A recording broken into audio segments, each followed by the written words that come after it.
नमस्कार दोस्तों, हम लोग भारतीय संविधान का भाग एक पढ़ रहे थे। भाग एक में एक से लेके चार तक आर्टिकल है। हमने पीछे के वीडियो में आर्टिकल एक, दो और तीन पढ़ा है। आइए अब चार पढ़ते हैं। अनुच्छेद चार में क्या लिखा हुआ है। अनुच्छेद चार को अब यदि डायरेक्ट पढ़ेंगे ना, तो उसमें बहुत ही कॉम्प्लेक्स लैंग्वेज का यूज किया गया है। उसको थोड़ा सिंपल तरीके से समझते हैं।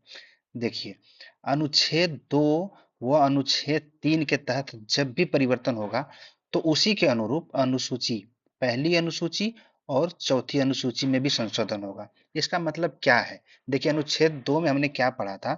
अनुच्छेद दो में हमने पढ़ा था, यदि किसी बाहरी प्रदेश को भारत में मिलाना हो, बाहरी प्रदेश मतलब क्या, जो भारत का हिस्सा नहीं है, तो उस प्रक्रिया का उल्लेख अनुच्छेद दो में था। ठीक है।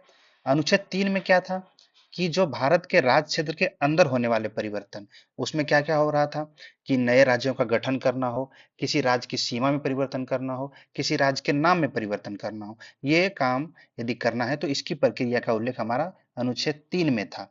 और आगे क्या बोल रहा है कि ऐसा जब परिवर्तन करेंगे, तो उसी के अनुरूप पहली अनुसूची और चौथी अनुसूची में भी परिवर्तन होगा। इसका मतलब क्या है?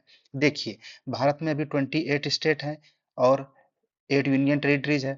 इसका नाम कहाँ पे लिखा हुआ है? भारत में जितने भी स्टेट और यूनियन टेरिटरीज हैं, इसका नाम पहली अनुसूची में लिखा हुआ है। तो आप सोचिए, अनुच्छेद दो के तहत यदि हम किसी बाहरी प्रदेश को भारत में मिलाते हैं और उसको एक नया राज्य बनाते हैं, तो उसका कुछ तो नाम होगा। और उस राज्य का नाम कहाँ लिखेंगे हम फिर?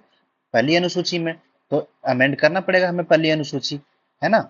उसी प्रकार यदि अनुच्छेद तीन के तहत हम किसी नए राज्य का गठन करते हैं, ठीक है, या किसी राज्य का नाम में परिवर्तन करते हैं, तो उसका नाम भी तो हमें कहीं लिखना पड़ेगा। वो कहाँ लिखेंगे? वो पहली अनुसूची में।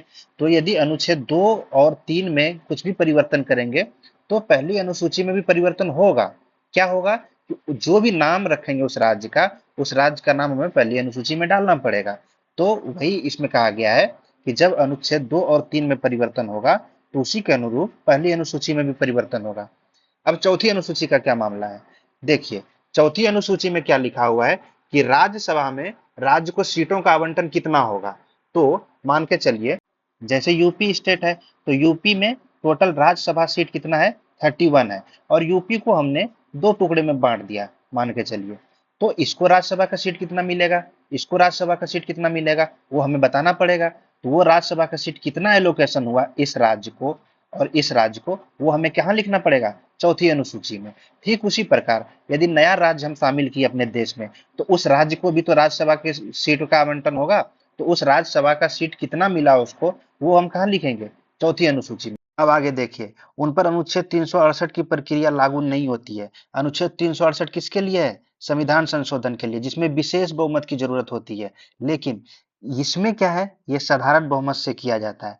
ठीक है। साधारण बहुमत का मतलब समझते हैं कि उस दिन जितने भी उपस्थित एमपी हैं, उसमें से यदि आधे से अधिक लोग उसके फेवर में वोट कर देते हैं, तो ये पारित हो जाएगा। देखिए, अभी हमारा लोकसभा का संख्या कितना है? इसमें 543 एमपी है। और कम से कम इस सदन को चलाने के लिए कितना चाहिए? 10% चाहिए, जो कोरम होता है, आपको पता है। तो कम से कम कितने मेंबर चाहिए? 55। यदि इसमें से बहुमत प्राप्त हो जाता है, मतलब 28 एमपी यदि उसके फेवर में वोट कर देता है, तो ये उस सदन से पास माना जाएगा। इसके लिए साधारण बहुमत की जरूरत होती है। ठीक है। यदि आपको मेरा ये वीडियो पसंद आता है, तो प्लीज सब्सक्राइब। Thank you.